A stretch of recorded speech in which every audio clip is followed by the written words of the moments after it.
I'm going to hit record, and I just want you to do the intro. Welcome to Ask Matt questions that you haven't asked that Matt went and found on his own. I appreciate you being here. It means so friggin' much. Today I'm having my wife Jenna on, and I just thought, what a great little addition. If you're new to this, it's exactly what it looks like. You ask your questions, and I'll answer them. My name's Matt from Matt Lane Fitness, and I'm a registered nurse, a personal trainer, and I also focus on that behavior change. Jenna herself is actually a registered nurse. She has been along my journey in me building this company, and I just friggin' love answering the questions, so I hope that you'll ask your questions down below. Jenna! I have a question. Please. Why are you wearing headphones? Because I can check the levels to make sure that I'm not blowing the mic out. Check the levels. Like, are you changing the oil or adding windshield wiper fluid? What? You check the levels. No. So typically I do this by myself if this is your first show, but I wanted to have my wife on just to make fun of me the whole time. So let's get into the first question. I do what I can. Is it normal for a beginner to have a 2.6 times difference between their bench and deadlift? What do you think? Highly abnormal. Okay. Fresh into my lifting career, and I have finally established some maxes. 135 on bench, 225 pound squat, 355 pound deadlift. Maybe I'm naive, but is it normal for my bench to be so shit compared to my deadlift? Would an advantageous build carry over this much into deadlift? Thanks. You tell me. 2.6 times difference between the bench and deadlift. Do you think that's normal? Do you think that's something wrong? What do you think? I think his lower body seems to be stronger than his upper body. Or there. But do you think that's common? Do you think that's... Probably. Yeah. So... 'Cause your legs are stronger than your arms naturally, right? So ultimately with the deadlift, you are using a crap load more muscles than you are with the bench press. So it makes complete sense that your deadlift is much higher than your bench. And if you just approach it from never having done it, or if you're early in your career, you can't even tell yet what you're more gifted at. Some people are more gifted with bench, some people are more gifted with deadlift. It really just depends. But in general, no, you are not an outlier. It makes complete sense. Give it time, stay consistent, and keep going at it. Progressive overload, that's going to be your friend. It also depends.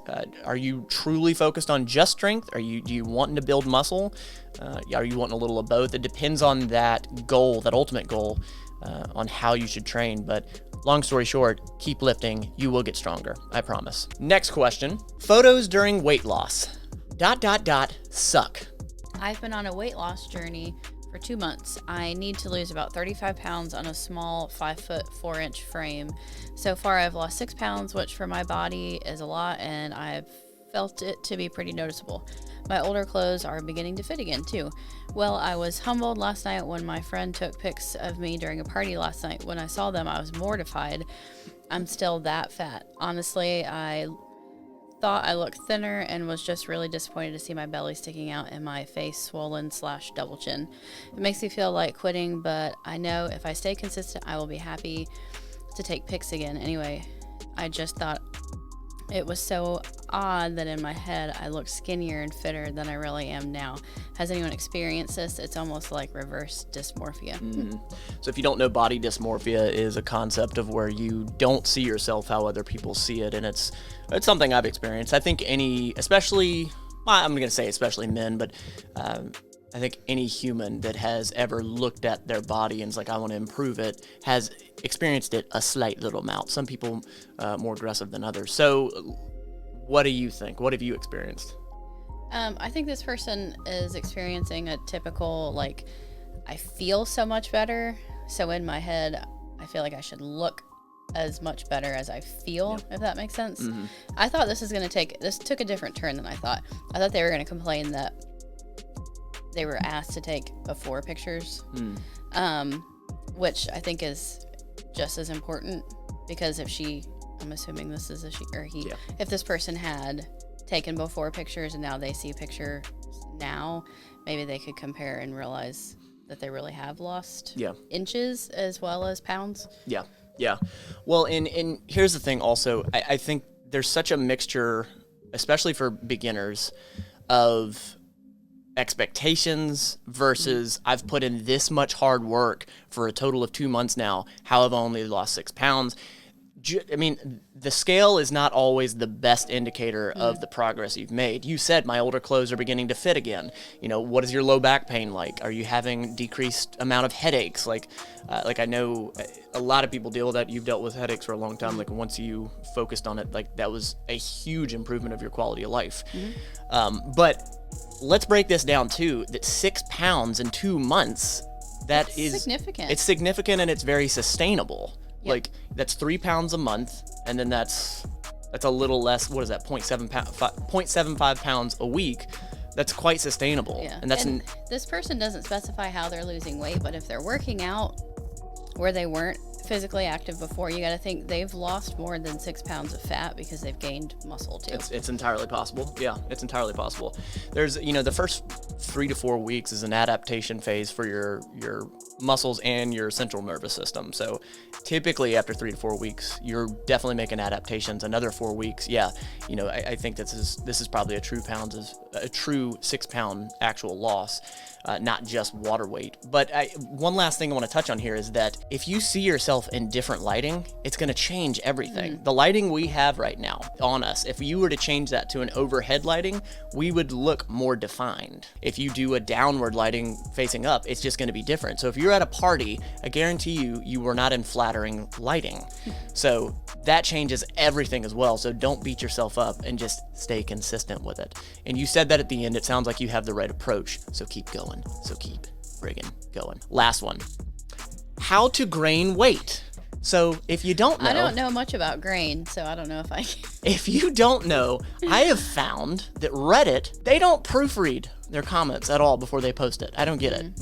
But anyway, no shade to you, but you're garbage at spelling. I'm a 100-pound female, 21 years old. I've never been able to gain weight in my life. I figure my only option is to work out, but people tell me I won't gain weight from working out unless I have fat to burn into muscle. What should I do? Fat to turn into muscle. So I've heard this so many times about turning fat into muscle, and it's not how it works. It's not like this right here that you see on me. This right here is eventually going to be muscle inside of there. Now, fat can be utilized as energy to build muscle, but it's not like the visceral fat in your body morphs into muscle. So, all right, 100-pound female, 21 years old. How do they gain weight, Jenna? How do they gain weight? Yes. Well, you obviously muscle building activities, but then you have to increase your calorie intake and your protein intake. Caloric surplus, everybody. Specifically your protein intake, but your caloric surplus. Yes. I mean, yeah, if you're wanting to focus on building muscle, then yeah, you have to be doing resistance training. You have to have ample protein, but ultimately to gain weight, if you want the scale to move, then ultimately you have to be in a caloric surplus. I highly, highly suggest that you use the app Lose It. I have personally switched over to Lose It. I used to use my FitnessPal. I still do, and I still do my clients to a certain extent. The only thing is they got rid of a huge feature, the barcode scanning portion. Yeah, they did? They didn't get rid of it. They're making it a paid. They made it paid, which I think is terrible. It's a terrible idea. Well, I mean, they got to get paid somehow. I know, but of all the ways they could have done that. So Lose It, they don't charge for a barcode scanner. And I think that the layout is actually fantastic. I think it's much more user-friendly. They dive into your personal interests, and they really go at it from a behavior change standpoint. So I highly suggest you use the app Lose It or MyFitnessPal if you don't want the barcode scanning feature. But I think that is such a great feature. The long story short is, if you're looking for fitness plans based in behavior change and science, look at them down below. It's exactly what I do. If you're feeling squirrely and you want to come on back here as Jenna pulls me down, you can do so. Jenna, thanks for sliding in here with us. Did you enjoy it? Did you think it was terrible? Yeah, kind of terrible. Oh, right on. Well, tell me what you thought. Did you think Jenna was terrible? Did you like this little duo? Because I did. I thought it was fun. You don't have to be perfect at this fitness thing. Yes, you do. Just be better than yesterday. Tomorrow. Mission failed. We'll get them next time.